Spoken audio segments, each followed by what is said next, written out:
Hey guys, welcome back to another review, and today I am reviewing Die Hard 2, starring Bruce Willis, William Atherton, Bonnie Bedelia, and Reginald Veld Johnson.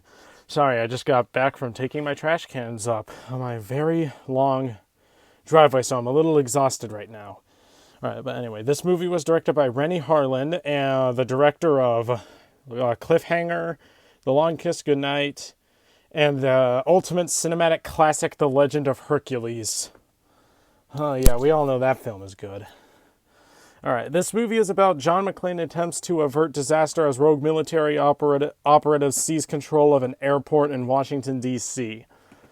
Alright, let's talk about the positives. Well, first, Bruce Willis is really good in this movie. He's about as good as he was in the first film. He still acts like John McClane, and the character is kept intact throughout this movie. This film definitely feels like a Die Hard sequel. We'll talk about Die Hard 5 another day, but as of right now, we're talking about Die Hard 2. So, yeah, Bruce Willis is really good in this movie. All the cast is really good. The action is very exciting and well directed, surprisingly, since it's from the same director of Legend of Hercules, but this movie's action is very well directed. And there's a lot of really fun action scenes. One with a bunch of snowmobiles, or whatever they're called. There's a few really great action sequences. One takes place in a church, and then there's one in a conveyor belt shootout. That one was a lot of fun. The action sequences are a lot of fun. Let's just say that. What else? I like how the movie looks. The movie looks really nice. Has that Christmas feel to it, because this one is also a Christmas movie, very similar to the first film. And I do think that this movie is not as good as the first. I don't think it's as good as the first, but it is, in my opinion, better than Die Hard 4, but that's just my opinion. But anyway, what else to talk about? The set design. I like the set designs and stuff. The airport setting could contain a lot of fun settings. The film has a lot of tension. There's some surprisingly intense scenes. The ending fight is pretty cool on the plane, and then there is one intense plane crash scene that was surprising because, you expect everyone to be saved, but nope, they all die. And this movie has the longest grenades ever that take to explode, and the iconic bad dubbing on TV. Yippee-ki-yay, Mr. Falcon. Yeah, that's a treat. What else? Okay, I do like the fact that the cop from the first film comes back. He was one of my favorite characters in the first film. Okay, now let's get into the nitty-gritty, the problems I have with this movie.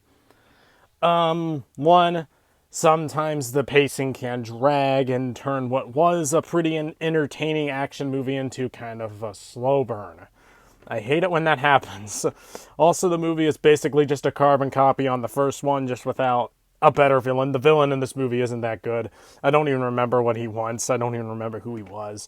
All I know is that literally his introduction was him doing karate naked. So, and then it was kind of hilarious. And then there's this one subplot involving a restraining order that literally goes nowhere. Like it doesn't go anywhere at all.